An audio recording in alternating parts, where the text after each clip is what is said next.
পশ্চিম বর্ধমান জেলার ভোট গণনাকে সামনে রেখে প্রস্তুতি তুঙ্গে। আজ আসানসোল ইঞ্জিনিয়ারিং কলেজে স্ট্রং রুম পরিদর্শন করলেন আসানসোল দুর্গাপুর পুলিশ কমিশনার এবং পশ্চিম বর্ধমানের জেলা শাসক।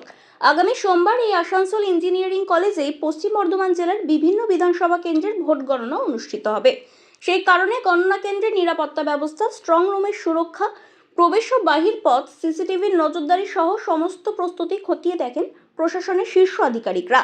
জেলা প্রশাসনের পক্ষ থেকে জানানো হয়েছে, সুষ্ঠু ও শান্তিপূর্ণভাবে ভোট গণনা সম্পন্ন করতে সব রকম ব্যবস্থা নেওয়া হচ্ছে। নিরাপত্তায় থাকবে কড়া নজরদারি এবং বহুস্তরীয় পুলিশি। দেখুন, আমাদের কাউন্টিং 4 তারিখ আছে। এখন আমরা সমস্ত অ্যারেঞ্জমেন্ট, লজিস্টিক্যাল অ্যারেঞ্জমেন্ট, ওই দিনে 3 কার্ডন সিকিউরিটি থাকছে, যেটা আমাদের বাইরে 100 মিটার দূরে একটা থাকবে, তারপরে গেটে একটা থাকবে, তারপরে বিল্ডিংয়ে আর কাউন্টিং হলের সামনে যে 3 কার্ডন সিকিউরিটি যেটা বলা আছে, ওটা আমরা আজকে সবগুলো দেখে নিলাম। বাকিগুলো ভিতরে মানে কী করে মতলব কাউন্টিং এজেন্ট কোন রাস্তা দিয়ে এন্ট্রি হবে, কাউন্টিং পার্সোনাল কোন রাস্তা দিয়ে এন্ট্রি হবে, বাকি লজিস্টিক্যাল অ্যারেঞ্জমেন্ট আমাদেরকে 3 তারিখের মধ্যে রেডি করতে হবে। এটা আমরা আজকে রিভিউ করতে এসেছিলাম। সিপি স্যারও এসেছিলেন, পুরো আমাদের টিমও ছিল, ওনাদের টিমও ছিল, সবাই আলোচনা করে নিলাম। আমরা কাউন্টিংয়ের জন্য প্রস্তুত আছি। কোনো কমপ্লেন্ট বা কিছু হচ্ছে না, এখন পর্যন্ত কোনো আমরা কমপ্লেন্ট পাইনি। আমরা এখন সিসিটিভি নিয়ে ইনিশিয়ালি যেটা পাওয়ার ফেলিয়ারের জন্য একটা অসুবিধা হচ্ছিল, তারপরে আমরা ইনভার্টার লাগিয়ে দিলাম ওখানে, তারপরে ওই অসুবিধাটা হচ্ছে না। ঠিক আছে, থ্যাংক ইউ। আমরা বেসিক্যালি ডিএম সাহেবের সঙ্গে আমরা এসেছি। আমরা যে কাউন্টিং ডে অ্যারেঞ্জমেন্টগুলো আছে সেগুলো আমরা প্ল্যানিং করেছি, কীরকমভাবে কোথায় কি ব্যারিকেড করা হবে, কোথায় ফ্রেস্কিং চেকিং হবে সেগুলো।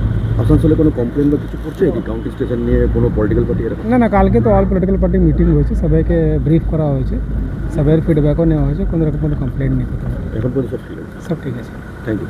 Thank you. এখন আমরা নজর রেখেছি যাতে কোনো রকম অপ্রীতিকর ঘটনা না ঘটে। তো আমাদের কালকে সর্বদলীয় একটা মিটিং ছিল, সেখানে এইসব বিষয় নিয়ে আলোচনা হয়েছে।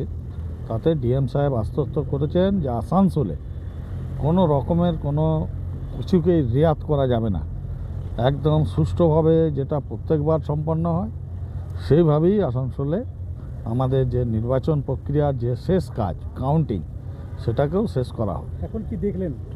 না, দেখলাম সিসিটিভি আমাদের এখানে ঠিকই আছে, কোনো অসুবিধা নয়। আমাদের ছেলেরাও প্রচুর পরিমাণে এখানে কালকের খবরের পর থেকে আসতে শুরু করেছে। মাননীয় মন্ত্রী কাল রাতেই ছুটে এসেছিলেন। তারপরে কুলটির যিনি দাঁড়িয়েছিলেন অভিজিৎ ঘটক, তিনিও ছিলেন। আজকে সন্ধ্যের থেকে কালোবরণ মণ্ডল থেকে আরম্ভ করে যাদের ব্যালট বক্স এইখানে আমাদের স্ট্রং রুমে আছে, সবাই কিন্তু পরপর এসে যাবেন। তা আমরা স্ট্রং রুমের যে ব্যবস্থাপনা, তাতে আপনারা এখনো পর্যন্ত স্যাটিসফাইড?